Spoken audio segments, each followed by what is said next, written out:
उसकी एक detail representation होगी।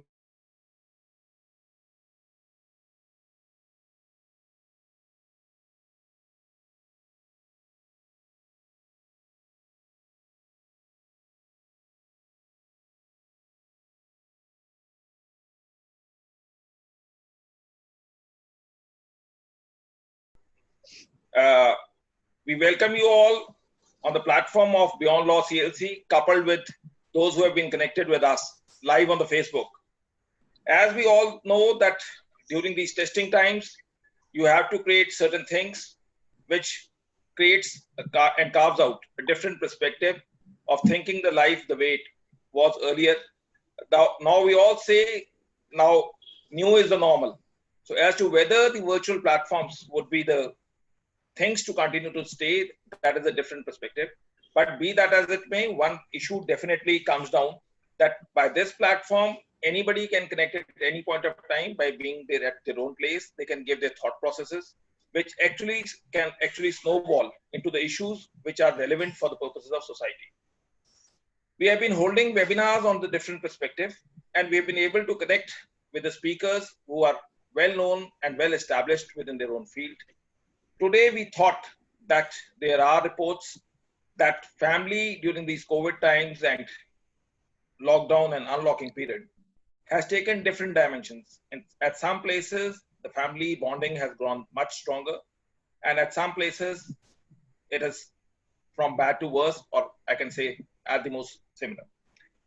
While we were thinking on this topic, we thought, why not connect with people, that is one advocate, and another who is a known established psychiatric and a psychotherapist. During this course, we will also ask what is the subtle difference between the psychotherapist and a psychiatrist from ma'am, because invariably for a common man which feels happy is one is doing psychology. That looks very, very easy and to understand. And the next issue which has normally come in the minds is that I'm doing physiotherapy. But is there a subtle difference? What is that? We will understand from ma'am. Ma'am Mrunalini Deshmukh is a renowned lawyer, more on the family front. Therefore, we thought once we are talking on the issue of family law and protective structure, we thought as to whether there are differences within the family. Is the divorce only the issue? Parting is the only issue? Because the life and the society has turned into a different dynamics altogether, wherein live-in relationship with the flux of time has also become the fashion of the day. But as to whether you can live together and separately and still proceed again, or whether there are differences, how you can crease out those differences, we will take the cue from Anjali Chhabria, and whether referring by an advocate to say therein during such differences that you can have a chat or a talk or an insights from a psychiatrist or the psychotherapist. This would also be an issue to be discussed during this webinar. The webinar, what we can say, a model of the platform today is slightly different. Both the speakers will give around 15 minutes, the peep into the entire what their perspective is. The question answers can be posted and it will be more interactive between both the speakers coupled with me moderating. As we have already shared on the invite, Ma'am Mrunalini Deshmukh has not only been a recognized lawyer, but she addresses on the various platforms. Invariably, like we all are part of the groups, not only regarding Mrunalini Deshmukh, we also get that Madam Anjali Chhabria also giving talks on different perspectives on a different platform. So as to whether a psychiatrist, psychotherapist, and an advocate can help to rebond the families which could be on the verge of breaking, etc. Ma'am Mrunalini Deshmukh also has celebrities in her for whom she has defended as an advocate. As we had mentioned, Hrithik Roshan, Suzanne Khan, not Karan Johar on this perspective, but Aditya Chopra and so on, the list continues. Same is with Ma'am Anjali Chhabria. The common point between both of them is that both have written books which have been recognized, not only pan-India, but pan-world. Ma'am Deshmukh has written Breaking Up your steps-by-step guide to getting divorced. I personally feel that that is on a different perspective. We are here probably on a book, not a book, but making up steps by steps how to bond together. As I say that we are only on this belief that if we actually start cultivating good thought processes, we can have a a family which is on a brittle state of breakup, that we can connect together, because they say we have to cultivate good habits. And as we all know, habit is derived from the word it, a bit, then habit. So if we start cultivating good habits or bad habits, that ultimately lead to the family structure. And ma'am, Dr. Anjali Chhabria is known for her social causes work also.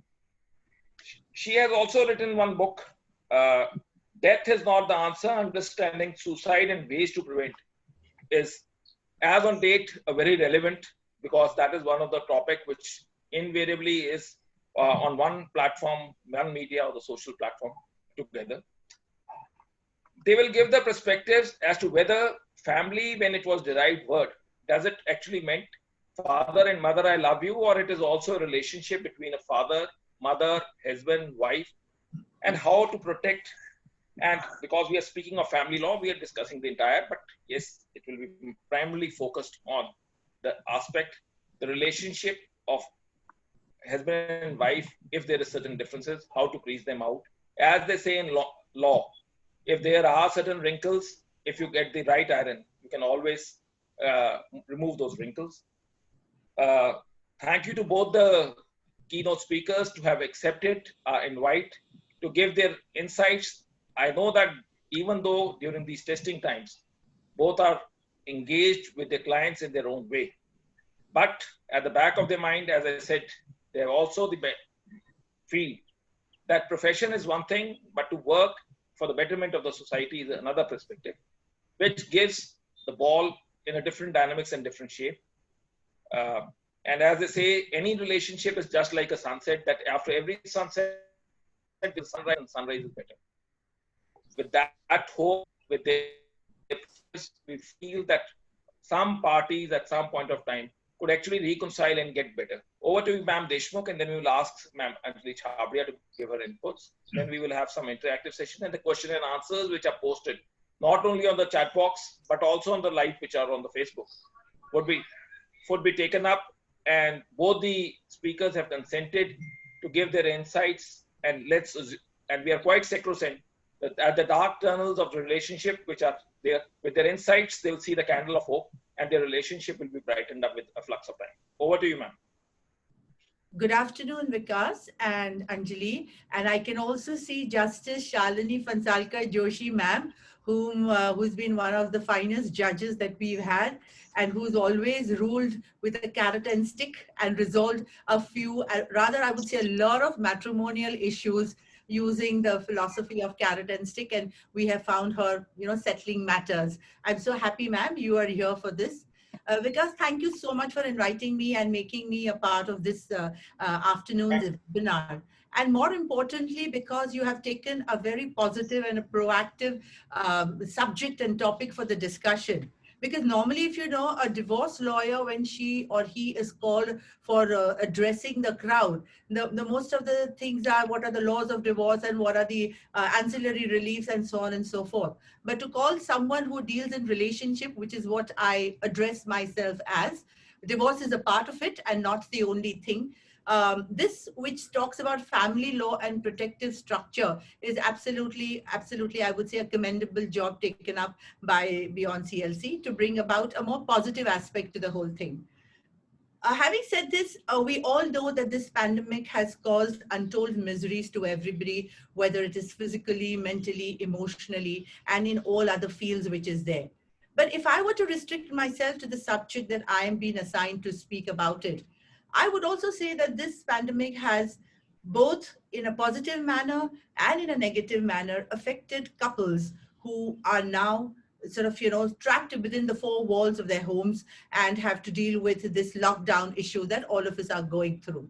Some of them have been able to bond better, to put it in a different manner. So they have realized that a known devil is better than an unknown one. They've also realized that something like this can happen, pandemic, it's better to be together. But I have also received as a lawyer a lot of calls and a lot of SOS kind of situations asking for help, because some of them have been subjected to violence, which is domestic violence. This has also been not only in terms of physical violence, it has been in terms of emotional violence, and also in some cases for women, financial violence, where she was not given the money. Now, this has led to a lot of uncertainty, a lot of disturbance in the family structure, and people do not know what to do. They are trapped in the house, but they want a way out, and they have no other relief right now because of the lockdown which is there.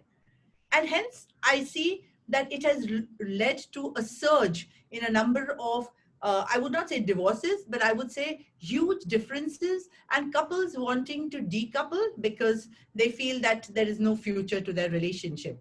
Now, before I go into what are the causes and how does it happen, I would like to read out a statement which I read in one of the books. It was says, and it talks about marriage and love, and I quote, that social scientists report that most long-term relationships undergo a series of predictable stages: infatuation and idealization of a party, cooling down, then disappointment, then moving towards a more realistic relationship, becoming a parent, pursuing a career, and redefining the relationship.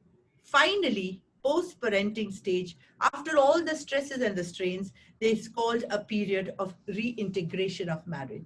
So it's a circle that happens. You first get into, it says infatuation, and then you get into the stress and strain, and then you come back. So if this is what marriage and relationships are all about, I think we need to address these issues from this perspective. Now, if you go to see that though I deal in these cases of divorces and a little bit on the law subject also, that the codification of the personal laws of marriage and divorce was done in the year 1955, 56, 54 onwards, and a couple of those which are pre-independent era enactments. But the Family Courts Act came into existence by special enactment only in the year 1984. So I would say nearly 28 or 30 years after things were there. So which means there was a need which was felt by the legislation to bring about a special enactment which would be able to deal with this pandemic of how would I say, number of divorces going up, the surge in the number of divorces and the family issues which are there. So they thought they should have an independent platform or independent enactment and an independent infrastructure to deal with this. So if you see the Family Courts Act, which is there, the aims and objectives of the act, and I'm sure there are a lot of lawyers and law students who have learnt about it. But this is an act to provide for the establishment of family courts with a view to promote conciliation in. So the first word in the aims and objectives is conciliation in, and secure speedy settlement of disputes relating to marriage and family affairs and for matters connected therewith.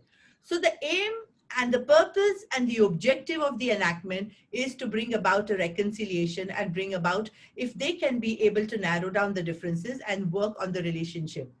Justice Pansalkar ma'am will also tell you that even the courts, forget the legislation, even the courts have been proactively talking to the parties in their own capacity, calling them to the chambers in the afternoon session, sometimes with lawyers, without lawyers, to help them tide over their differences and bring them together, which is there. But having said this, now the question that arises is that despite all this, why do we see such a surge of these cases which are there? What are the factors responsible for it? And what is it? How can we deal with it in a more effective manner? And what are the reasons? Why are the couples decoupling now? Why are the marriages now fading away? Why are these challenges that you and me and everybody here is discussing about divorces and about relationships? I think some of the reasons are, one of them is huge amount of incompatibility between the partners, which is there. Now, was incompatibility not there earlier, say 15, 20, 30 years back? Of course it was there. But then that was followed by a lot of tolerance, a lot of adjustment, and a lot of give and take that happened in the relationship. Today, unfortunately, we find that lacking or diminishing to some extent. The second thing that I feel one of the reasons is that no longer are people willing to accept any kind of violence which is there. And they should not accept, whether it's physical, emotional, financial violence which is there. Now, when such issues come before the court or they come into the public platforms which are there, it is the duty of whether it is the authorities like the police or the courts, etc., to try and solve the issues. In fact, when the police complaint is made, they write in their complaint that there were domestic issues between them, which emphasizes the point that it deals with the relationship and domestic issues which are there. Thirdly, I have seen that one of the reasons or striking reasons for the number of divorces to go up is, unfortunately, clash of the egos. Today, both husband and wife are equally qualified, equally good professionals or business persons or whatever their things may be. And that leads to a lot of ego clashes, which in turn leads to a lot of incompatibility and a lot of irreconcilable differences between them. Some of them who are smart enough, who are good enough. And that is why I think it's so good that we have Dr. Anjali on this platform over here. Because when we find, and me as a lawyer with a little bit of an experience in this field, when we find that these are not really divorce material that clients have come to us for, these are the people who are either caught in a war of egos or that they are caught into certain misunderstandings which are there. And that is why we as lawyers say, please hold on. I don't think you need to go for divorce. Please do not have a knee-jerk reaction to it. Think very calmly. And I'm not a trained professional as a counselor or a psychoanalyst or a psychotherapist. Why don't you go to someone as someone like, say, because we have Dr. Anjali here, someone like Dr. Anjali, who is trained for it, who is qualified for it, and who will be able to do it.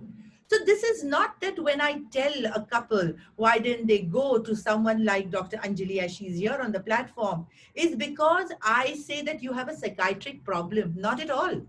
I say this, that these are adjustmental issues and these are some things that you need to, as you rightly said, that you have to nip it in the bud and just see if you can work around it. If you can work around it at that stage, then surely this relationship will go on in a smoother manner and you don't have to come back to the lawyer. So this is the reason that we as lawyers, it's our responsibility, especially working in the family courts and these family matters, to be able to decipher between what is a genuine case that is likely to be a divorce and what is something that you can avoid, which you can prevent, and which you can be able to, with the professionals, be able to help them to tide over their problems and probably come back together as a couple and a happy family, which is also there.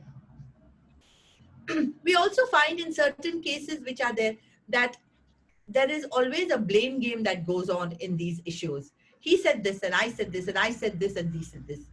In a relationship, when you start using the words I more than the words we, this is where the disintegration starts. Because earlier when things are fine, you say, can we go for a movie? Can we go out for dinner? Can we do this? But if you say I, and the moment the I comes in, that's the beginning of the relationship to disintegrate. And that is why it is very important that the couples, in a very responsible manner, treat each other. I always say in whatever addresses that I give, that the edifice of a marriage or a good relationship is, somebody would say it's love, somebody would say, but I, as a professional, believe is respect and trust for each other. Now, if on this foundation, your relationship is built up, it is surely going to last long because your foundation is very strong. And the other things can come up, which could be love, which could be romance, which could be sex, which could be any other things, which are an integral, humor, etc., which are an integral part of a relationship. But trust and respect has to be there.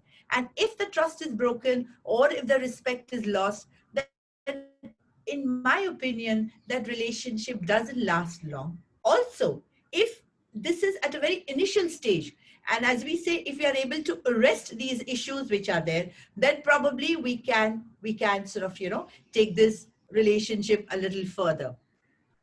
I also have some cases where people come in and say, ma'am, I don't have anything against my spouse, but I've fallen out of love. Yes, I was in love with him, say 10 years back. We led a life. But today I don't feel anything for him or her, whatever the case may be. And the word which is commonly used, or the phrase which is commonly used, that I have fallen out of love. I can't live with a man whom I don't love. I can't live with a man, but there's nothing wrong with him. He doesn't beat me up. He doesn't, there's no violence. There is nothing which is there. He's not having an affair, but I just don't feel for him. Now, how do you tell such a person that, okay, continue to be there because, so what if you are unhappy? So what if you are not in love? You recreate your love. Or if that has come to a stage because of certain misunderstanding that have taken place, then that can be arrested at the initial stages where we can save the relationship and bring it about in a more positive manner. Extramarital relationship. Today, with everybody working, today with everybody interacting with the larger society, we have male colleagues, we have male friends, we have everything which is there. And the social media, may I tell you, friends, is one of the reasons which has led to a lot of decoupling between this thing. I have a boyfriend who was there 25, 30 years back. I don't know where he is. On a Facebook, I connect with him. And then everything that was in the past, it just starts, the bells start ringing. And then there is this love which happens. Then you are out of love from one person which we are there.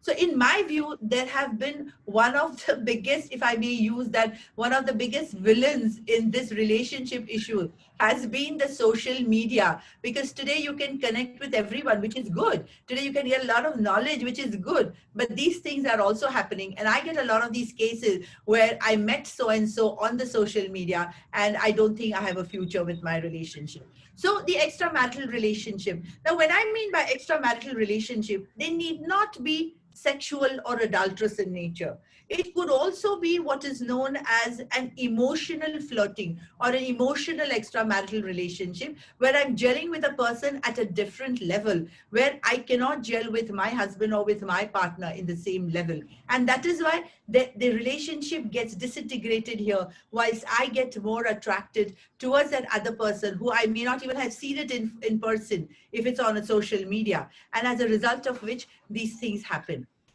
And lastly, and more importantly, is that people come to lawyers, and I would like to address this to the young lawyers, especially those who intend to do family law or want to be family law, that people are coming to you in an extremely fragile, in an extremely emotionally low state of mind. Either there is rage and revenge on one side, or there is a lot of depression and a lot of hopelessness which is there. And they feel that the only solution is separation, only solution is divorce. This is where lawyers like you can step into it and don a robe of a counselor. Of course, we don't want to take up the roles of counselor because they are a specialized class themselves. But at a very basic level, don the robe of a counselor and ask them to think about it. And because it's a knee-jerk reaction, once your rage settles down, once your negativity comes down, once you're a little in a better state of mind, you may reconsider going back to that person, because there are a whole lot of things which are there. More so when there are children involved, more so when there is a relationship where there is no third person in the marriage, but there is only lack of understanding between the things which are there. So in my understanding, I think Anjali will be able to help us more and give her insights into how these issues are dealt with. And I've also noticed that in quite a few cases, if cases were referred to people like Dr. Anjali, they work on their minds, they work on the way in their own way. I don't know what it is, but it does help them to realize that, am I really rushing into it unnecessarily? Am I really, is it a premature decision of mine to break this? Should I not wait and work on this? And I think if me as a lawyer and someone like her as a counselor, we are able to do that, I think that gives us the greatest satisfaction of bringing families together, rather than going and arguing in the court and fighting and getting these things. Because at the end of the day, I think even the honorable judges who are there today here will say, at the end of the day, it's a no-win situation for either of them. the courts have to decide on merits, they have to decide on the facts before them. We have to argue our case to the best of our ability. But there is no winner at the end of the situation which is there, is my honest advice on these things which are there. Thank you so much for giving me an opportunity. And I thought, let me have it a little more interactive, where if there are any specific questions relating to the law or to my sort of experience, I'll be more than happy to share with you and also learn from you if there are any things which are there. Thank you, Vikas. The insights given in a short and a crisp manner is actually quite educative. And I missed Ma'am Justice Shalini when she said that, in fact, in the morning, she had called up that she would be joining. Welcome, ma'am. We are also unmuting you. We will be, during the course of the session, since we have already announced that it will be an interactive session. So we would also like to have insights from the person who has been on the other side of the bench. On the other side, that is the bench. So the platform becomes very now homogeneous in the sense that we get the insights from a lawyer, psychiatrist, psychotherapist, and a judge. So I think there couldn't have been a better, complete, holistic view. The friends who are just posting the chats, rather than giving comments, we would rather appreciate if in the due course they can ask questions. That would be very appreciated. Or if they are actually so excited about giving the comments, my mobile number is there. They can always post it. We can share it with all the three speakers. We can have their insights. And before we ask Dr. Anjali Chhabria to give, as I earlier said, we all know more of psychology. What is this basic difference between a psychiatry and a psychotherapist? She should start with that first. And what is the subtle role, as Mrunalini Deshmukh said, that she refers to the cases of psychiatry? What role does it come and how do they counsel? Because invariably, commonly, what we were sharing before we came on the platform was to the effect that if a lawyer says that you have to go to a psychiatric, immediately what Deshmukh ma'am said, the knee-jerk reaction would be anyone, the husband or wife, would believe that the husband or the wife who's on the other side who's being referred would always believe that my husband or my wife, any case as they may be, would be the belief that he's thinking that I'm psychiatric, I'm mad. Therefore, the relationship, which is already slightly brittle, could break down. So how could be that referral part and how do we go ahead about it? So over to you, Dr. Anjali. Sure. Thank you. Thank you so much, Vikas. Thank you for having me here. Thank you, Beyond Law CLC. And it's always a pleasure to be sharing the dais with Mrunalini Deshmukh, who's a friend and who, yes, we have shared lots and lots of stories trying to bring couples together, trying to bring families together. So let me begin with Vikas's first question, and that is, what is the difference between a psychiatrist, a psychologist, and a psychotherapist? So a psychiatrist is someone with a medical degree. I have done my MBBS and I have pursued psychiatry as a subject. Now, psychiatry is a subject which deals with people suffering from mental illnesses.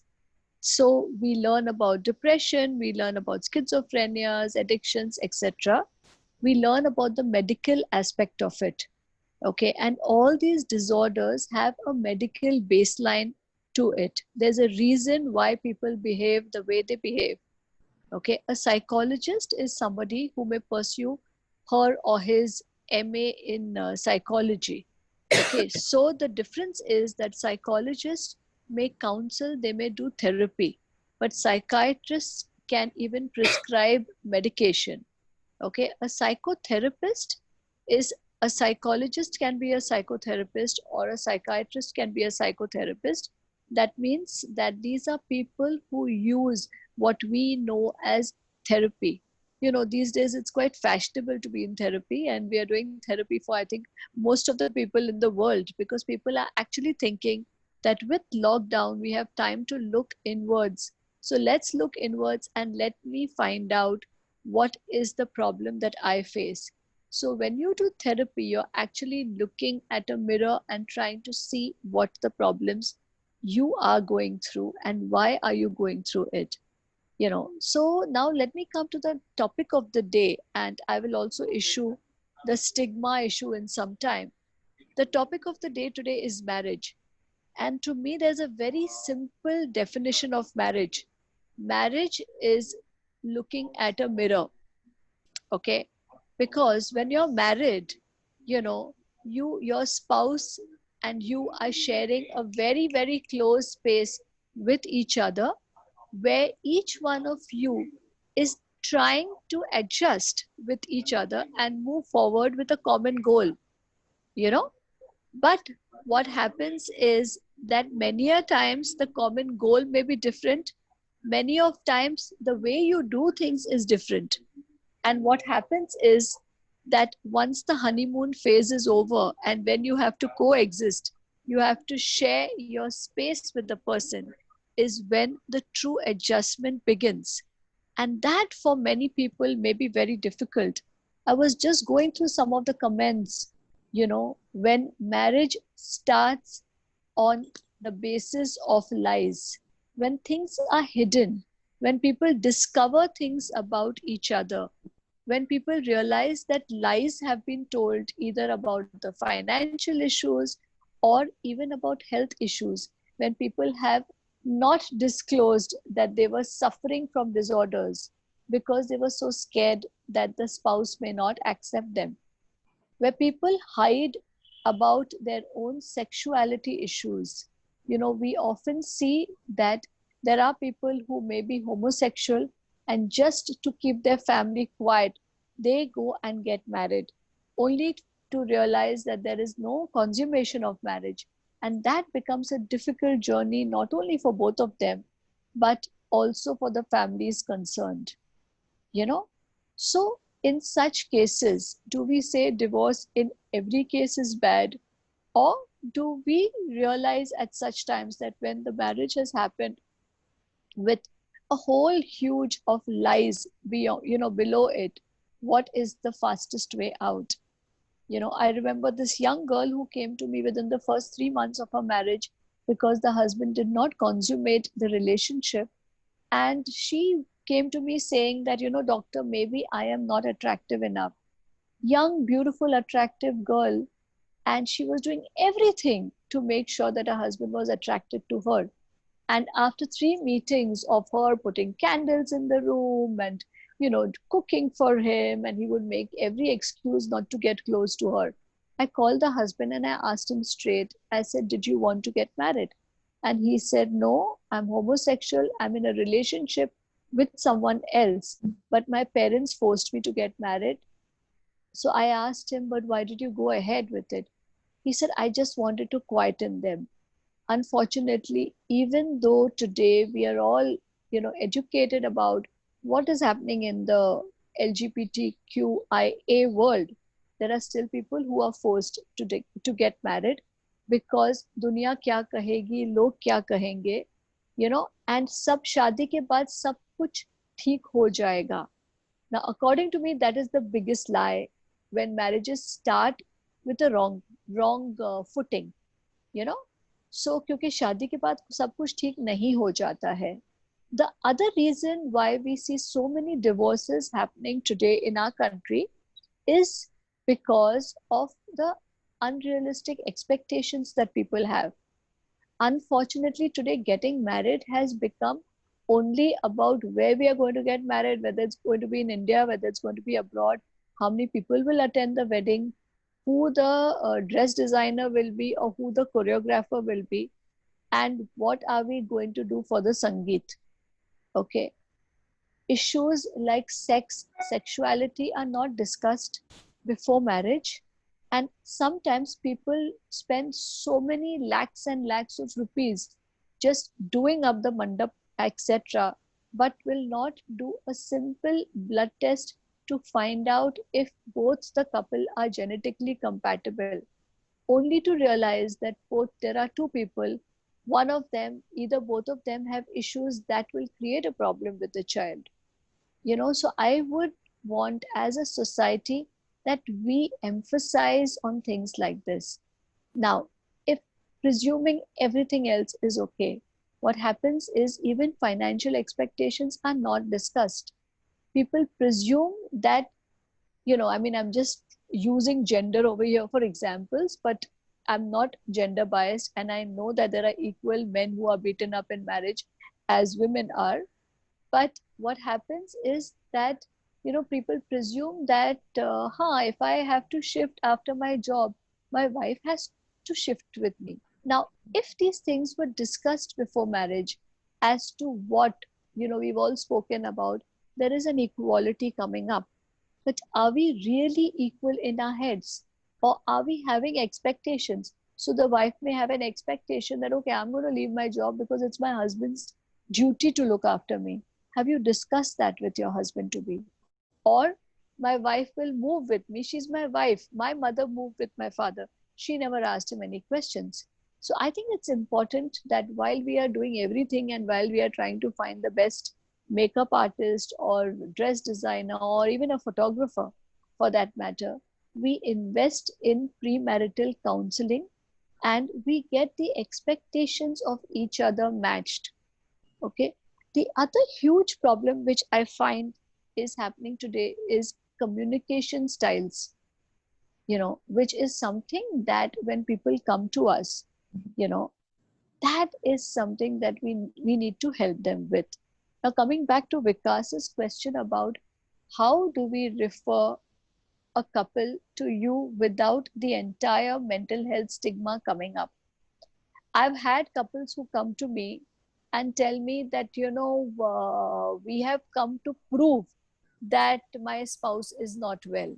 Okay. And at the first instance of that, I say, sorry, I'm not here to break marriages. I'm here to make your marriage work, provided you are going to cooperate with me, because otherwise I alone cannot make a marriage work. Now, what happens is how you refer to a person. Like, for example, Mrunalini has been referring so many people to me in the last 20 years. She does not tell people that, listen, I think you need to see a psychiatrist.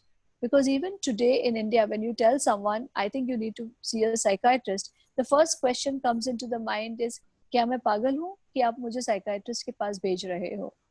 Okay, now the fact of the matter is that today in 2020, there are smart people who take help for mental health issues. You don't need to be mad. Now, how we reword this? Now, typically what Mrunalini does is, she tells people is that, listen, I think you guys are having a lot of emotional incompatibility. And I suggest, I have sent a few of my clients to a counselor and she's been able to help them with their incompatibility issues. Would you like to take a chance? Would you like to go to someone who can help you to figure out how to be compatible, how to be happier together? And if it does not work out, the courts are open. But are you sure you want to break the marriage? So it depends on how we are referring a person. Of course, there is always going to be that, that fear.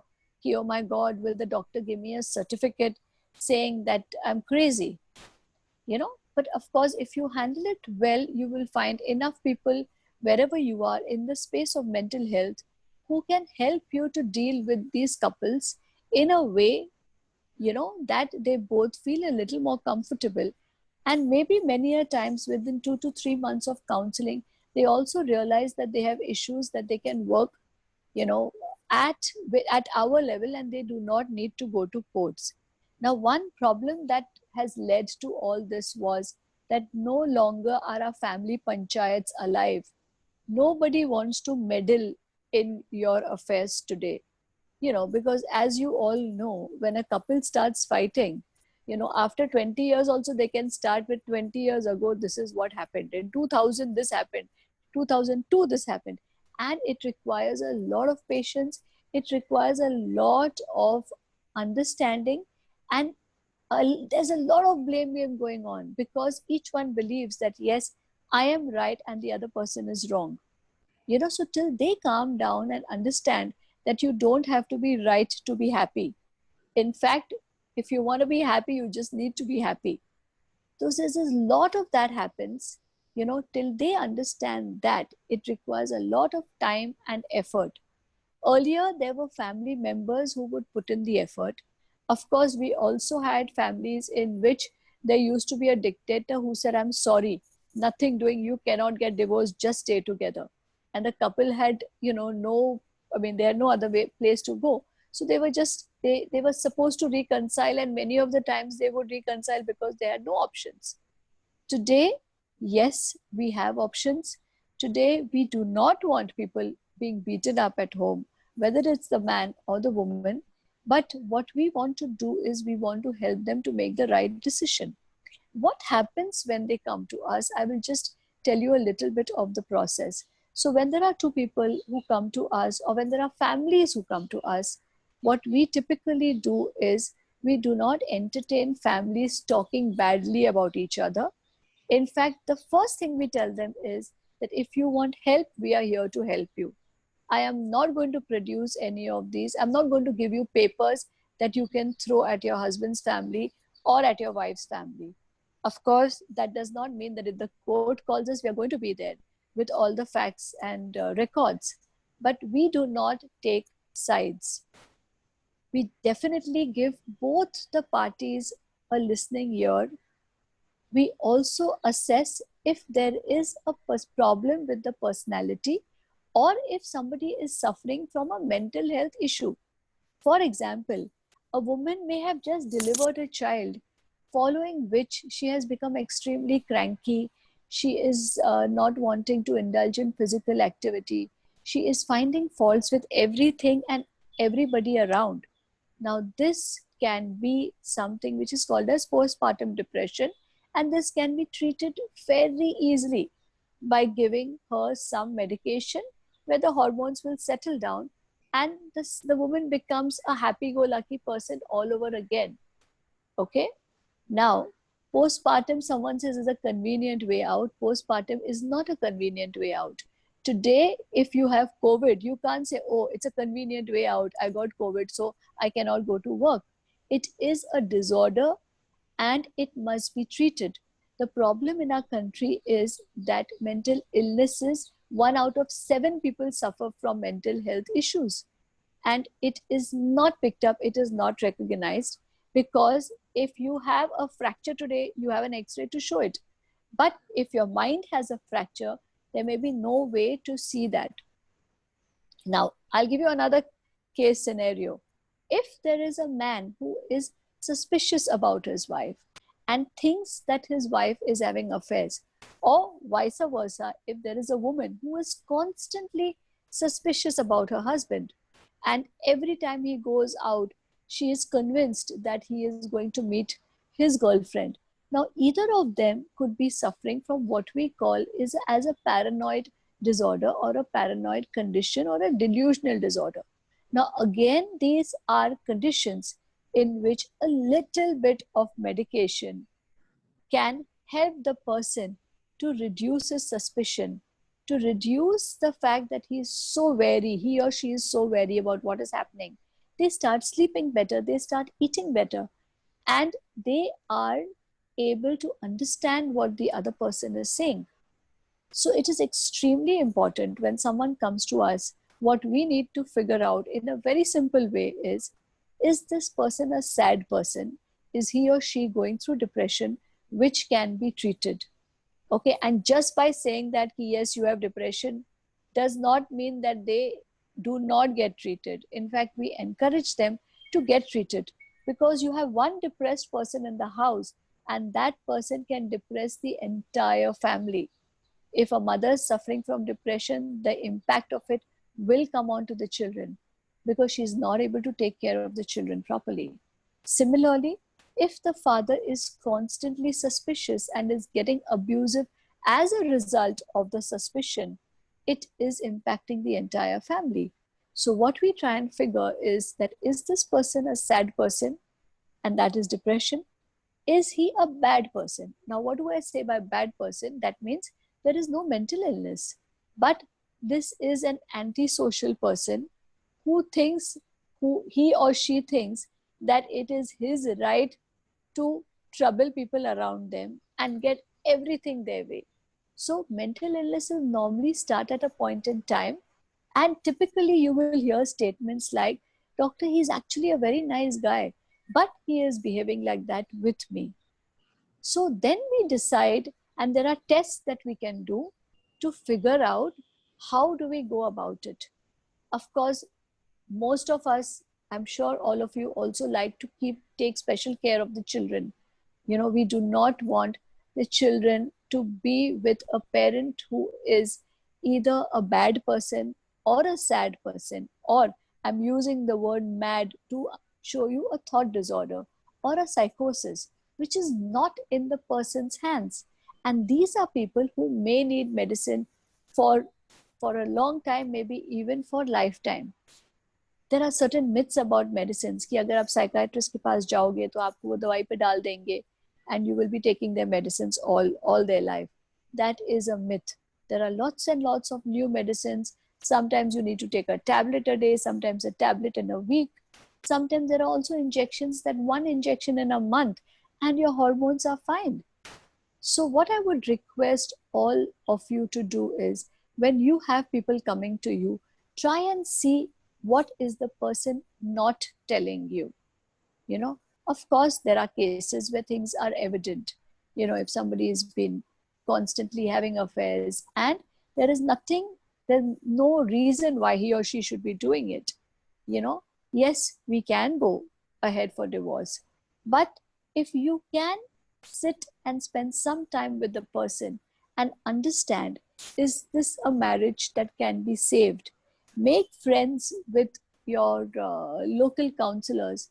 Pick up the phone and discuss with them, and then try and help them. Because I have met so many lawyers, so many judges who have told me that try and settle these things out of court, because the court has lots and lots of difficult matters to solve. So if we can try and settle these matters together, you know, that is probably, we are going to save a lot of families. We are going to save a lot of unnecessary issues, negativity, and I hope that we can work together. Thank you so much. Let's go ahead.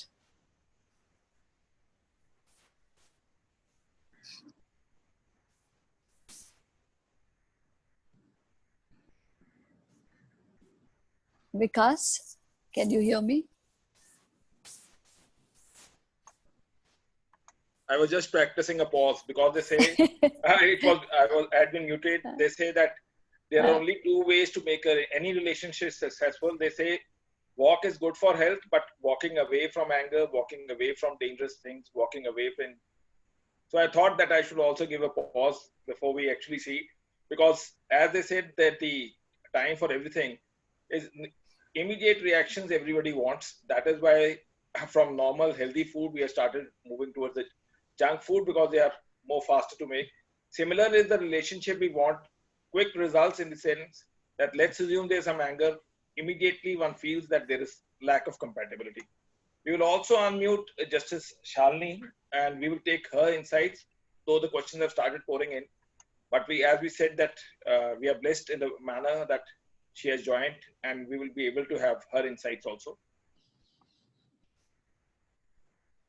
Thank you so much, Mr. Vikas. And it was really enlightening and insightful to hear Advocate Mrunalini Deshmukh and Anjali Chhabria. I mean, being in the family court for 2 years, I felt really that was the most satisfying and most traumatic experience of my life. Satisfying because we could really resolve the dispute and really make the families and the couples happy. But at the same time, resolving the dispute was also not easy, because we really start identifying ourselves with their issues. We are all living in the same social criteria, same area, same age, and then we feel that, oh, how it can happen. So it is really wonderful to hear Mrunalini and Anjali on this aspect, their mature, seasoned, and sensitive approach to these family court issues is the most need of the time, because family matters have nothing to do with the law. Wherever the question of human relationship comes, it is mostly the emotions which play a lot of importance. Marriage itself is a conflict. I mean, it is a marriage. It is said that such an unglamorous a reality that it is difficult even for those who are really madly in love with each other to adjust with the life. And that is but natural, because in our society, family is not only of husband and wife, but it is of everyone. I mean, and sometimes you have to find out the epicenter of the dispute between the couple, and it is noticed that couple, husband and wife themselves have not many issues, but epicenter of dispute lies somewhere else. That is the relations of the family, because still we have others. I mean, marriage itself is the reunion of two families. Naturally, the other relatives, members in the family have a lot of say in how they conduct themselves, and that becomes also at times really challenging task. There is also conflict of role, what role you are supposed to play. I mean, gender role assumes a lot of significance. We bring up our children in the way that we bring up our daughter as an independent personality, but whether the same logic, same yardstick we apply to our son, whether the son is ready to accept the independence of his wife, that is important. Then conflict of expectations is there, the emotional conflict is there. So all these conflicts really make, lot of family matters which result into the disputes. And if they do not have the proper advice at that stage, whether maybe of counselor, maybe of an advocate, maybe of someone in the close to the family, then those issues are, exaggerated and they blow up. And we know that out of one family dispute, there are 23 offshoots. I mean, that is what the Supreme Court has to ultimately say, that we are making all the efforts to resolve. I mean, for judge also, it is very, very difficult as such. And judge mostly relies on the lawyers and counselors to ensure that the dispute is ultimately settled between them. And here the maturity of the lawyer who is representing the parties, that maturity counts. And therefore we require more advocates like Mrunalini and more counselors like Anjali, who can, really bring the parties together after identifying the exact cause of dispute them. Actually, nowadays family itself is becoming more and more complex. I mean, the relations in the family are not so simple these days. There are living relationships, there are nuclear families, there are children. No, we want children or we don't want children. I mean, that is also an issue. So many things come up in NRI marriages, then whether you should work, whether you should work for money, whether you should work for career. And then, as Anjali has rightly said, now the sexual aspects are also coming in, whether she wants, I mean, he really wanted marriage or not, because he was not inclined sexually to have that marriage. So all these issues apart from the social media. I mean, social media is not only making the lost friends together again, but sometimes it has lost the dialogue between the couple. I mean, we even when we go to hotel or restaurant and we find husband and wife sitting at a table, but instead of chatting together, both of them are looking at their WhatsApp messages or mobile, and then the dialogue, which is very essential for survival of any relationship, is lost completely. And once the dialogue is lost, relations are also getting lost. I mean, not only WhatsApp, but games and all those things, which is, I mean, life has, technology has made all these things available. And therefore, these are also the issues which we have to really think of all the aspects. It is said that marriage is a full-time job. You have to really work on it.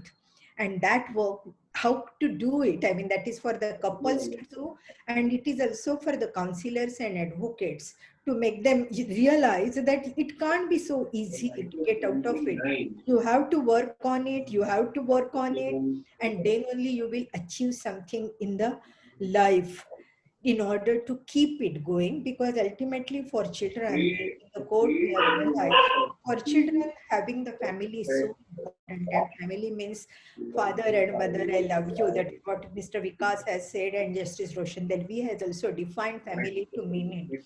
So they want both of them, and to ask them to choose one parent is more traumatic for a judge or for a lawyer or for a counselor. And therefore the family must exist, must subsist.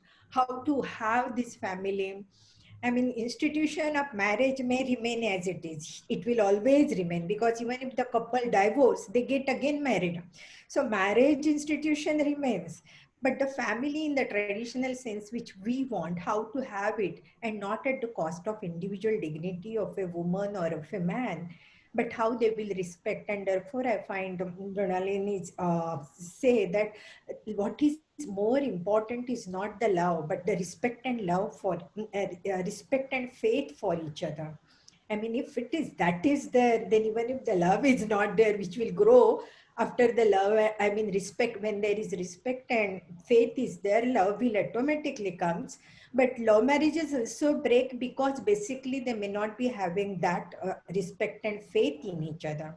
And therefore, everything, I mean, it is a very complex thing, and how to uh, find out the solution, that is really the, I mean, counselors, they are doing a great job in family court. It is my experience that so many, I mean, it is said that more than 50% marriages are resolved by at the stage of counseling itself. Maybe they are parting their ways, but at time it may be necessary also, if they can't live together and it is becoming more traumatic for them and the children, then parting of ways is also good for their betterment in life.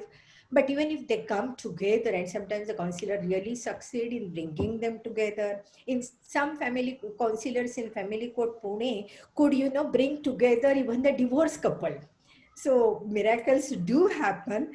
And that is because, you realize as you become more and more mature, and after you understand the importance of your life partner in your life, then you think your perspective changes. And to change that perspective, in my opinion, both the job of the lawyer and the counselor is a far more important. It is the advice which lawyer gives that is more important, because the client has complete faith on the lawyer because he has engaged the lawyer. But so far a judge is concerned, he is neutral. He knows that my lawyer will always take my side, judge may not.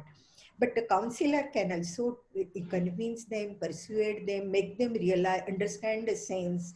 And therefore, as Lord Helishman has said, even if we cannot, reduce the harsh facts of their life or their hardship, at least we cannot, should not exaggerate them. And that is the most important job of everyone who is working in the family court or family court litigation itself. And to come on lighter side, as in England, they say, why the rate of divorce is declining. They say that because the rate of marriage itself is declining, and therefore rate of divorce is declining. So it may be in India, marriage is a norm, and therefore when marriage is a norm, the divorce is also one of the consequences of it. That may be the reason, but ultimately endeavor of everyone. I mean, as a judge also, as Mrunalini has rightly said, as a judge also, even in Supreme Court, they call the parties in the chamber, they try to solve the dispute. They may not have that sufficient time, patience, but and therefore the Institute of Counselor is of paramount significance. If they could convince the parties, definitely the job of family court judge or even the High Court or Supreme Court judge will be reduced, because ultimately it is there. The parties approach them, parties rely upon them, and counselor have the skill to do so. So therefore, it is really wonderful to have this entire issue to be discussed today. And I am really having great insights from both the speakers, and look forward to the questions and answers. Thank you so much. Thank you, ma'am. What I had initially said, that we will have an insights on a different perspective, and I was right while I was talking. This is a common question which can be answered by any of you. It is by Sameer. What action can be taken when the ego between the spouses result in the police station and woman cells and result in false FIRs cases? How justified is that the domestic disturbances are converted into criminal charges just to satisfy ego and financial state? How can it be dealt? Because invariably you would also agree that they say, let's assume there is a complaint before the police station or a woman cell. If it is squeezed out in the first instance, the relationship is better. But let's assume for a moment, even if the relationship is not bad, but there is an FIR lodged and the boy's family is behind the bars, maybe the husband or anyone, then it becomes very, very difficult for that relationship to actually come back, or what we say, retrieve back to the state of more healthy relationship with a flux of time. What is your take on that? Is this question to me or Anjali? Ma'am, you can start, then we can have the from doctor and then the judge, because they say ultimately the judge judges. Of course, we can only put our best case forward. She has to take the final call. Because in my understanding and rather in my experience also, which is there, and to a large extent, again, as I say, it is also the guidance that the person who files a complaint, what guidance she gets, what legal advice she gets, and what other people do that. It starts at that basic stage. If there is a dispute, I'm not talking about extreme cases where there is, dowry burning or where there is physical violence and somebody's thrashed up. I'm talking about misunderstandings and disputes and we are not getting along with each other. If the person who is advising her, whether it's the family member or it is the lawyer, who gives a very, very extreme step and says, go to the police, because nowadays it's become a fashion, sorry to say, that please go to the police and lodge a complaint, and then the police unko theek kar denge and unko barabar kar denge. That is what had led to a very hallowed provisions like Section 498 IPC and other relevant provisions, which were made with a great purpose behind it to save such women who were subject matter of all these things. But today, with the some section of society abusing these sections and abusing these laws which is there, the Honorable Supreme Court had to come to a conclusion that ultimately 498A has to remain, because that is for the betterment of the women. But it will have to be watered down to the effect that even at the police station or the cop station, the social service, wherever they are called, there is first statements taken. The wife's complaint, her witnesses, the husband and the other accused who are there, their witnesses are taken, and the police has to again become accountable and try and settle the issues between them. Today, it's only in extreme cases that the arrests are happening, and I'm sure it's happening all over the country. Only in extreme cases arrests are happening. So today, though it has been watered down to some extent, the fear that everybody is behind the bars and a settlement cannot happen, in my view, has been reduced to some extent because of the guidelines issued by the Honorable Supreme Court, as you know, in the famous matter, and that is Animesh Kumar. And that is why I think we need to now look at it in a very holistic manner to understand, okay, there is a complaint which is there, but that doesn't mean it doesn't mean that the person has to be arrested, because these are domestic issues and they need to be addressed in a more informal manner, in a more conciliatory manner, and try and bring them together. So this is what my view is. We are unmuting Anjali, ma'am. So I agree. Yeah. So I agree with ma'am. See, what happens is at that time, what is happening? Either the person is really very angry, okay, because of whatever reasons. Now we know that in any case of domestic violence, okay, now we believe that first thing is that, okay, there may have been some violence, some anger, or in some cases it is just a way to get a lot of other things out. Okay, so first of all, where is this coming from?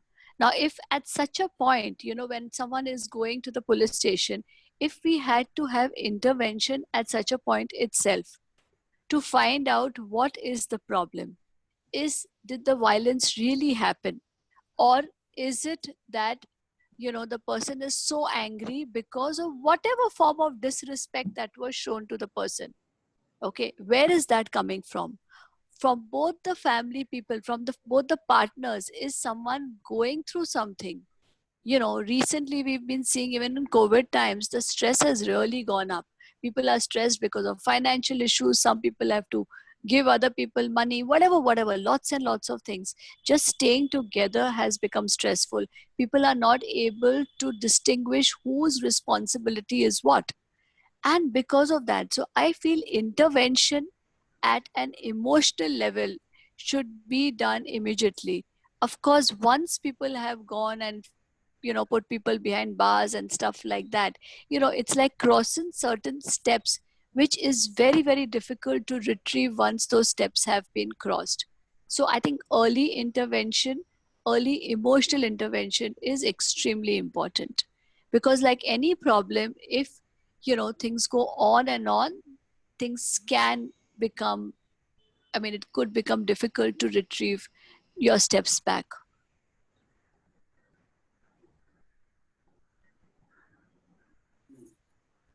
This is a common question I will just take because some people have done.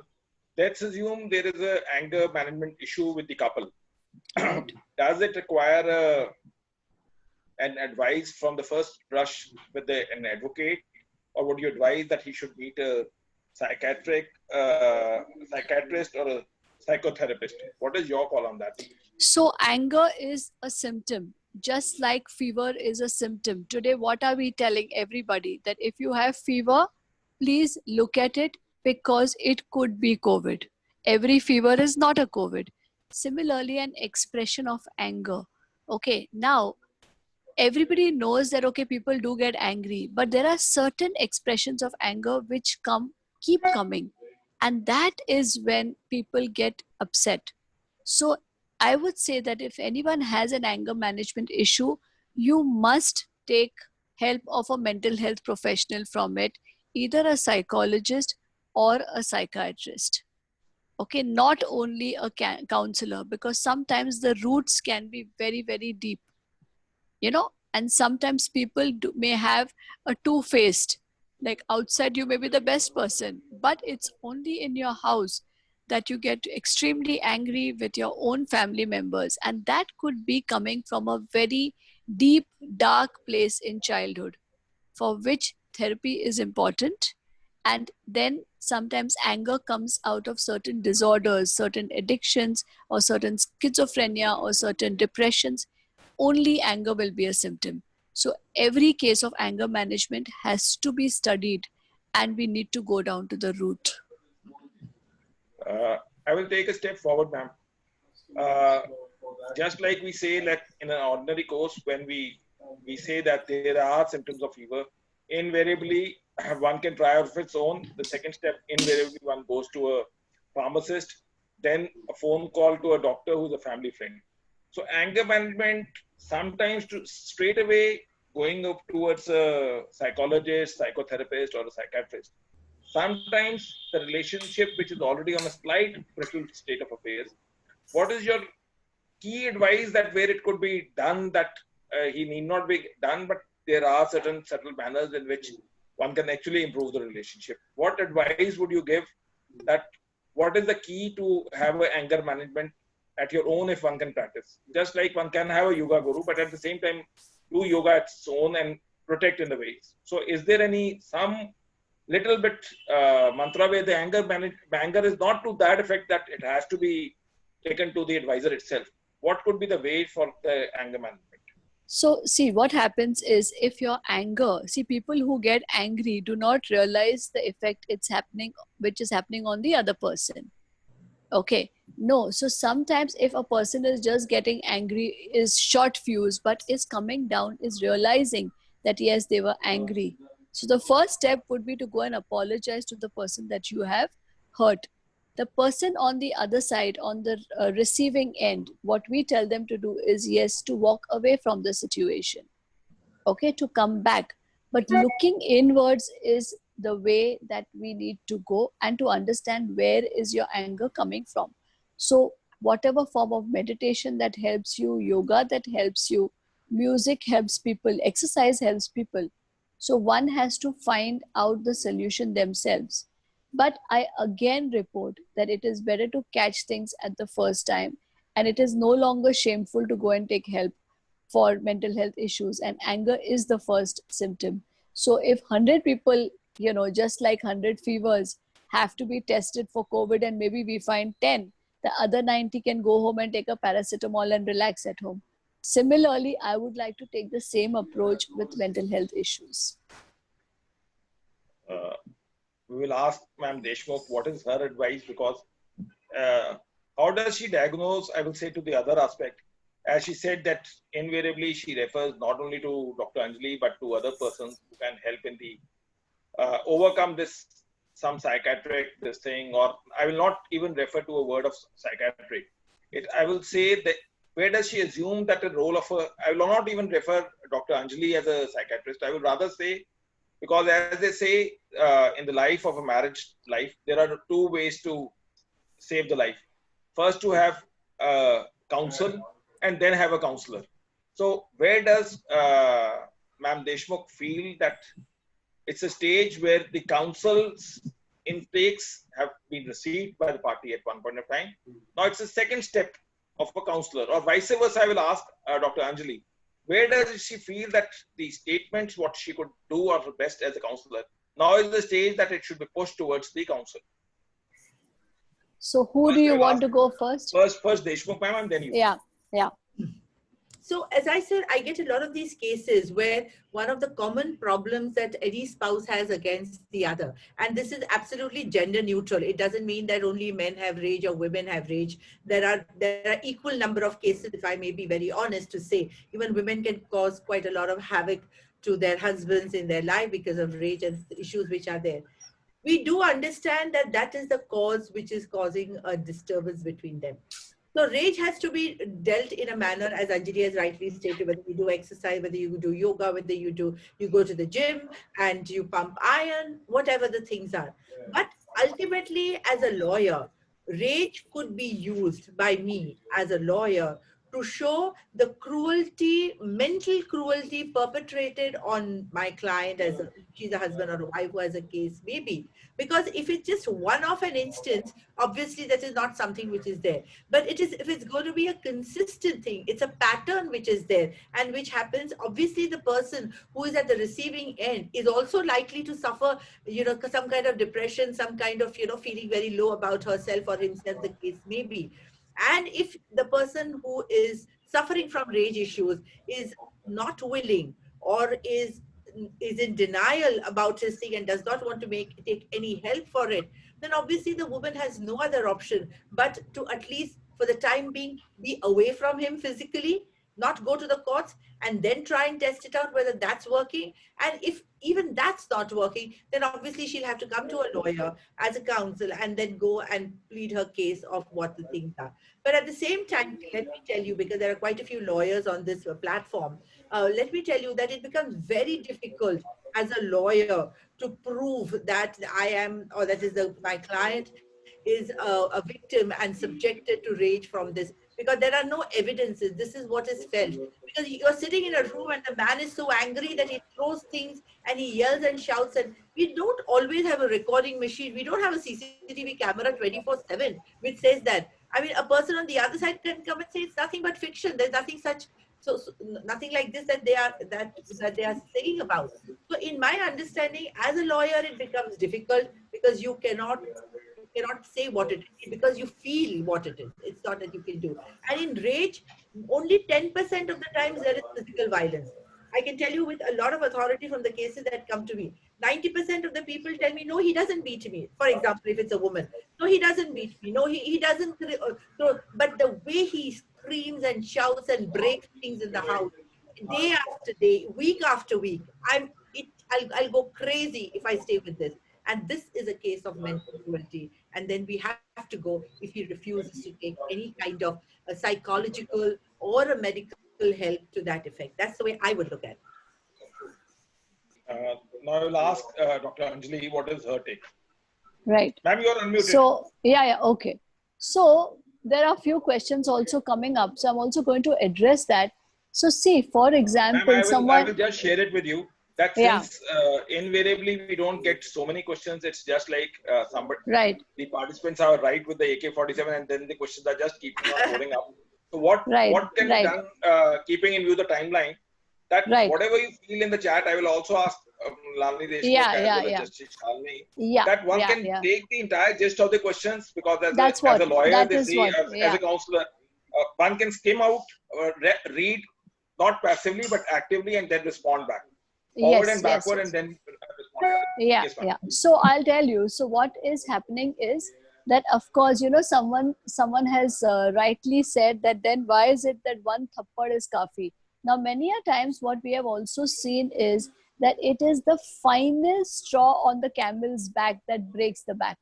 Okay, so sometimes what happens is in any relationship, There may be one person who's tolerating a lot, thinking that yes, my love, my kindness, if I'm nice, if I cook, if I do this, if I do that, things are going to settle down. But what we see is that eventually there is that one point where the other person does not want to take it any longer. It could be a male who's tolerating his wife's anger and her bad behavior all these years, or it could be a female who has been at the receiving end. Okay, so of course, so what we need to do is, of course, every case has to be taken up by its merit, and we need to see what is happening not only to the two members but definitely also to the children's mental health, because many a times there are these children who are watching all these things, and they often, I've had cases in which children have finally told the parents that, you know, we don't want you guys to stay here any longer. Just this morning I was talking to this girl who's all of 16, 17, and who has suddenly gone into a depression. Her parents separated when she was 10 years old. After 7 years, it's all coming up to her. And today she was telling me that, you know, my mother tolerated my father for such a long time because she thought he would become all right one day. And what she had been exposed to, she had seen her father repeatedly having sexual relationships with anybody and everybody, you know, with the staff of the house. And all these things had created a lot of pressure on her mind. So definitely in every case, we need to see how the child is protected, you know, and how much the child. I've had cases in which both the parents bring a 3-year-old and saying, they look at the 3-year-old child and say, you say who's wrong and who's right. Now, obviously a 3-year-old child is not going to decide that, you know. So we definitely need to keep the child's mental health also in mind, and each and every case needs to be seen, whether it is a one-time episode of expression of emotion or whether it is a repeated expression of emotion which is spoiling the peace of the house. This one question would be, I can say, since their questions are too many, I can just take a effect since we have Justice Shalini also. There is a common call between large number of questions is that whether during these matrimonial times, should we have a counselor at the police station, or that where we have a situation like pre-litigation stage, or let's assume there is a difference between the party itself. Does it require a lot of talks have been going on that we should do sanitization, but does it require sensitization of this issue that a counselor is required, or an advocate also can be a counselor? Because one can always wear two personalities, not a split personality, but a personality to the effect that he can also counsel, like Mrunalini Deshmukh said, that she has been advising the people to counsel to this thing. Because sometimes at the back of the mind, sometimes the professional feels that if actually the relationships are creased in the right perspective, he or she may lose the client. So what is the take? I will ask Mrunalini Deshmukh, what is her take? How does she tackle with the mind? Because invariably, sometimes one feels that this matrimonial difference can bring a lot of litigation. But how to counsel? Because sometimes as a man or a lawyer or a woman, one feels more happy in a pleasure that you have been able to unite the family, and not thinking of the terms that there could be multiple litigation, a domino effect of a marriage being split and there are multiple litigation. What is your call, ma'am Deshmukh? So, Vikas, what I really feel is that one thing that we have to be very clear, and I think there is a lot of awareness that has to be brought about, that if you have an issue which is a physical issue, as for example, if I have some kind of appendicectomy, I go to a surgeon, I get myself operated, and I don't feel bad about telling someone that I had an issue, I went to a surgeon, I got myself operated.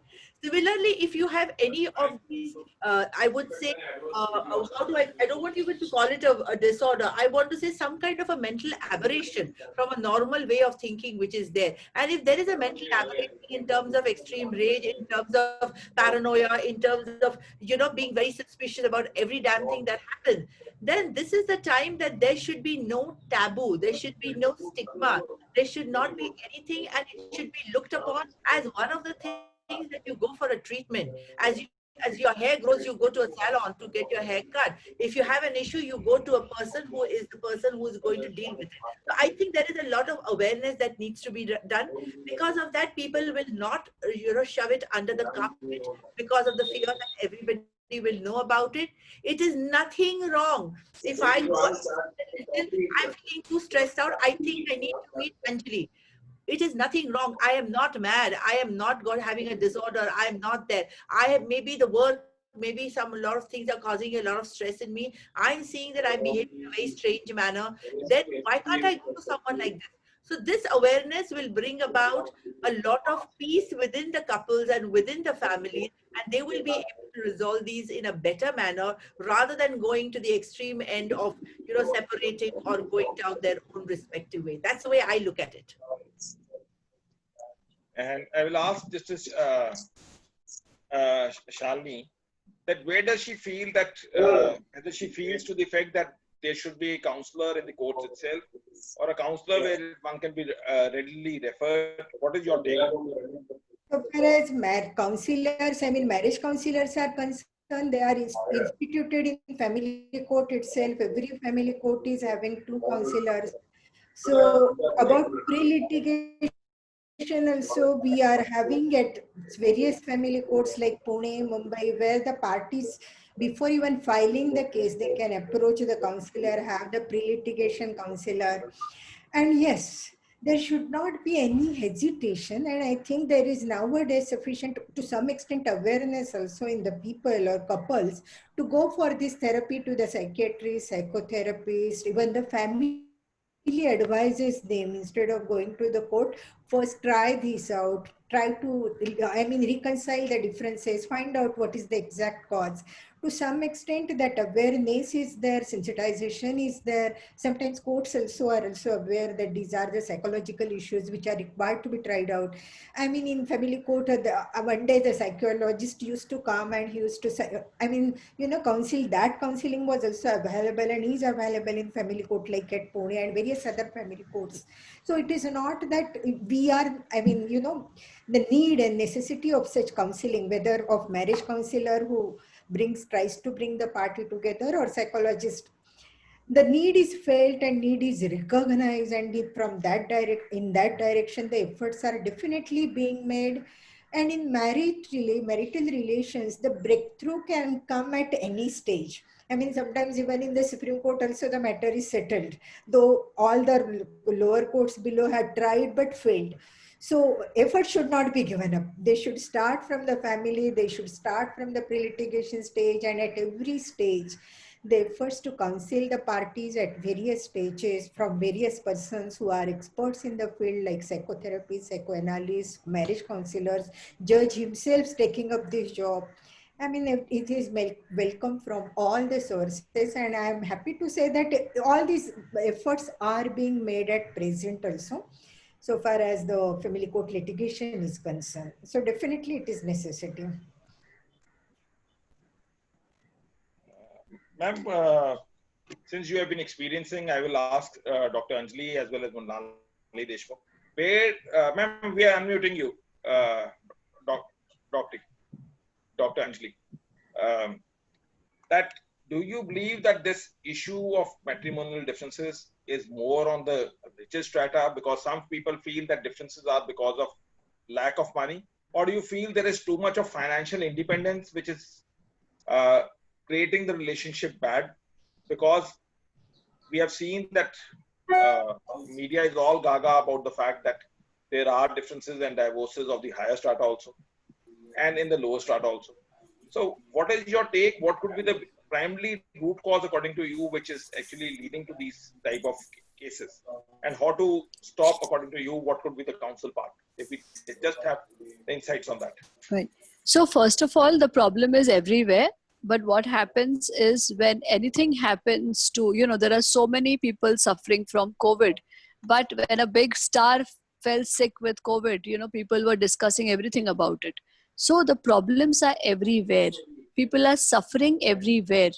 So it is not that only rich people's marriages break. Many a times in the poor people, they may not have the option, or they may just not physically have the place to go somewhere, or they may have been told very clearly that, listen, you need to suffer all your life. Now that does not mean that he or she is supposed to suffer all their life, so as I repeat, the problem is everywhere. What we need to do is definitely save whoever that we can save. First thing is by understanding and picking up mental illnesses. 1 out of 7 people are mentally ill. There are times that the people may not want to go to the doctor themselves, but in such a time, the family needs to come together and say that, okay, there is something wrong. We first need to see a doctor before we go to a lawyer. I think if we use this attitude, we'll be able to save a lot of people, lot of families, a lot of children. Because also what happens is that many a times the courts or the judges, it's only up till the divorce. Now, what happens after the divorce? There is a child who's living alone with a parent who may not be mentally fit. Okay, even though people have done their best, and these are people who continue to suffer, and the other party may not have access. So what we need to do is try and work together, try and look at all solutions and help whoever we can help. Ma'am, what is your call, Deshmukh ma'am? With regards to this, I've just expressed myself. I think at the end of it, we need to have a whole infrastructure or the system within the family, outside the family, and otherwise, who will be able to deal with these issues in a manner that will help them to tide over their issues rather than take it to an extreme situation which is there.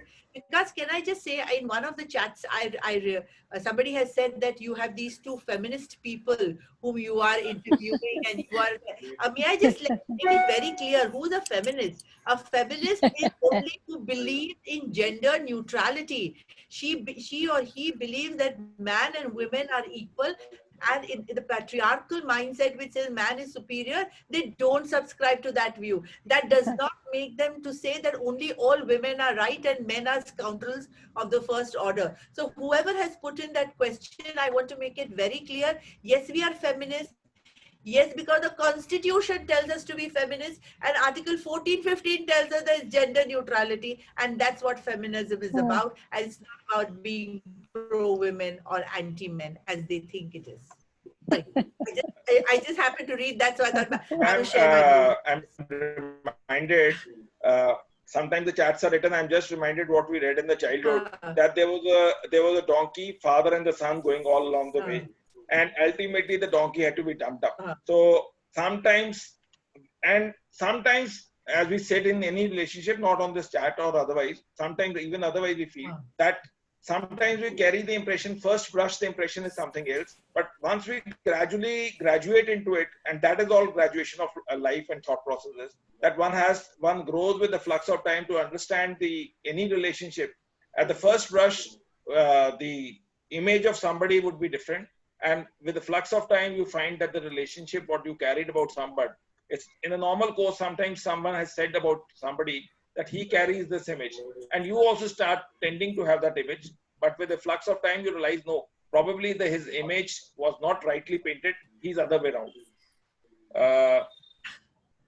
Now I will just take the questions.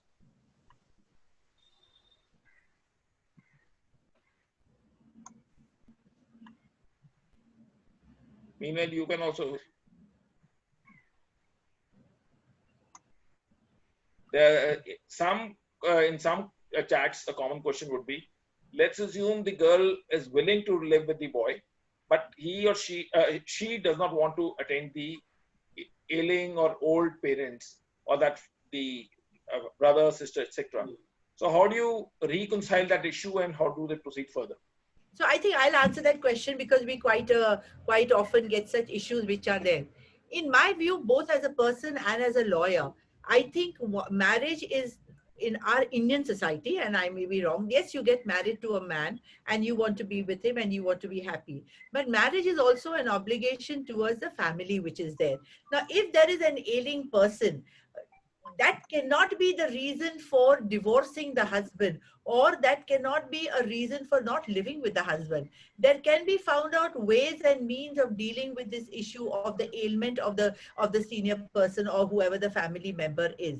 So that is where somebody to make sense into their heads are concerned, because ultimately marriage is about, not only about rights, it's also about duties for both men and women towards each other and towards the family, so long as it's not oppressive, so long as it is not causing any harm to either of the parties is concerned. So I think that cannot be a reason for separation between them. It should be looked upon in a manner that they can work on this relation, they can work on this issue in their marriage in a better manner, in whatever way they can do it, is what I feel. It's a very immature way for divorcing, because somebody has to take care of an ailing family member. That's the way I look at it. Then, how do you, what is your take on this? Sometimes because of the unhealthy relationship going on between the husband and wife. So how do you suggest for the children? Because invariably in some differences, it does arise, where will the child custody go? Sometimes we try the best to the effect that you shouldn't part ways, but the differences between the couple does affect the children. So how do you counsel in such a case to the couple? I will ask Dr. Anjali, and then we will ask Ma'am Deshmukh. So it is extremely important that, both the parents love the child. We presume that both the parents love the child, and we need to constantly remind them that they have to do things towards the child's emotional health. There are times that you need to take help of other people also. And that is something that we need to figure out who the child is close to. Many a times people are trying to discuss their own issues, and their issues become larger than the child's welfare and the child's care. So we have to constantly bring the couples back and give them some basic rules. One of the first rules is not to argue in front of the child, not to make the child a party of things, and not to discuss few things with, like, no child wants to know that his father or mother has been seeing other people. It is extremely traumatic towards the child's mental health. At the same time, often I've also had to take the help of significant others. In one case, I actually took the help of a teacher. A tuition teacher used to come to the house of a 6-year-old child, and I took her help, and I said, forget about teaching her math, science that she will learn. I want you to help this child with her mental health issues. I want you to be there to listen to the child, because children are extremely sensitive. And the better environment that they are given, of no anxiety, no violence, that is when they thrive. Of course, in extreme cases, we've also had to convince both the parents that it is probably better that the child goes to a boarding school, and the child has wanted to go to a boarding school, unfortunately, because the atmosphere was so stifling. So to every parent who is watching this show, of course, we've tried to be as gender neutral, but I can see a lot of anger on the chats, which is also something that happens because such issues are being discussed. That anger needs to be addressed. And if that anger is not addressed, it will come out on the child in the house. Please spare your children your anger and your anxiety. They do not need it. I think because Anjali has put it very well, in that sense, that please protect your children. So which would be the responsibility of every parent, and I'm not here distinguishing between a mother or a father. Both the parents have to behave in an extremely responsible manner. Very many times a question is asked to me that, is it correct that the children, that the couple should live together for the sake of the children? Is that a good advice, is what they would ask me. And my answer to that is, it all depends upon the degree of how their incompatibility or the disagreement is. If it is an extreme case where there is a lot of abuse and there is a lot of violence, then it is better that they separate, and the child has two happy homes than one unhappy home. Please remember that it is the child that you have to care for, and just keeping them together because it's an age-old tradition that for the sake of the children live together. Consider the child's thing. If the child can have two happy homes, a mother in a home and a father in a home, that's much better for a child than to have their parents who are absolutely at loggerheads every single day of the child's life. That will cause a mental health issue for the child, unfortunately. So, ma'am, as we had discussed while we were on the platform, that we will have the webinar approximately till 5:30. So we will just have the last wrap-ups, and sorry we could not take certain questions. We will just ask if Dr. Anjali is to say, what is her take, how to make a better family law and a protective structure so that the family lives better, and what is your key advice to them? I do not know much about law, but I would just say that I think we need to take cognizance of mental health. We need to probably have premarital counseling, which discusses a few things. I wish that became a law, and so that when people get married, they know what they're getting into.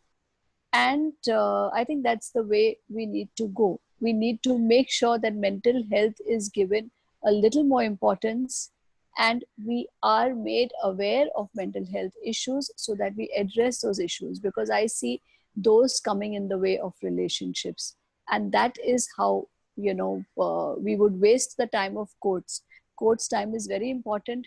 So if we could address the mental health issues, treat them, then I think a lot of the court's time would be saved. Thank you for calling me here today. No. And ma'am Deshmukh, what is your call? I'll just take 2 minutes on it. I think in a relationship, people have to take responsibilities. Responsibilities which are physical responsibility, financial responsibility, and mental and emotional responsibility. Secondly, for a marriage, one would call it the cart of marriage to survive, as you know, that it needs two wheels. The duty should be given more prominence than the obligations and the rights. Today, what is happening is, unfortunately, and for various reasons, this is my right and I will do it. But we are not talking. But this happens even in the courts. Constitutional rights are known, fundamental rights are known, but nobody knows that there's a chapter in the Constitution which deals with the duties, the duties of the citizens, which is there. So similarly, in a family, if this kind of an equilibrium is there and more importance is given to the duties by both the parents, I'm not making any gender specific sort of suggestion, then I think this will be a lubricant for the wheel to be running in a little smoother manner, and in the long run, both the parties would be happy. That's the way I want to put it. If Justice Shalini is there, we can ask. Yes, thank you, ma'am. And what is your take, ma'am, and what are the positive steps you will say how that families could live together in a better harmonious manner? As like Mrunalini Deshmukh said, that any relationship is just like two wheels of a two-wheeler. And if one doesn't work, the vehicle will not move forward. So what is your thought process, since you have been on the other side, that how the vehicle of love and relationship should move forward in a positive direction? What is your take on that?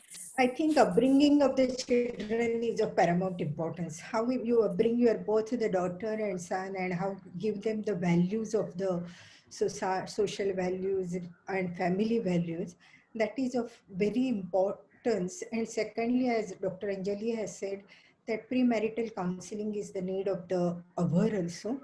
And then ultimately it comes to the question of maturity, understanding, emotional, we always talk of intelligent quotient, but emotional quotient since childhood, if it is done, then definitely the family as an institution will survive, and it needs to be survived. Thank you.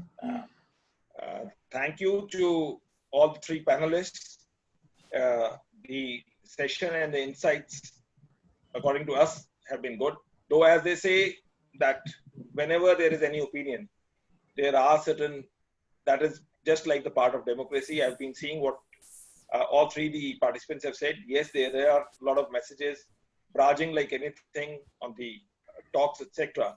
But as they say that any healthy relationship or a healthy talk, and once there are expressions, it only shows that there is a thought process which requires revisitation, revision of the process, and to move forward. We ensure the participants that points may not have been some taken, and it may not have been posted to the speakers. But that doesn't mean that we will not relook. Be assured that we four will all connect together, maybe on this platform again, or at least after the webinar, we will have the takes. And we can always think, because they all say that life is like a long jump. First, you have to push backward, and then the more backward you think, process, and then you move forward for a better relationship. To all the participants whose questions couldn't be taken, and more where they were suggestions, deliberately they were not taken because questions were for the purposes of a dialogue. Like where there were suggestions, these suggestions have already been posted on the chat box.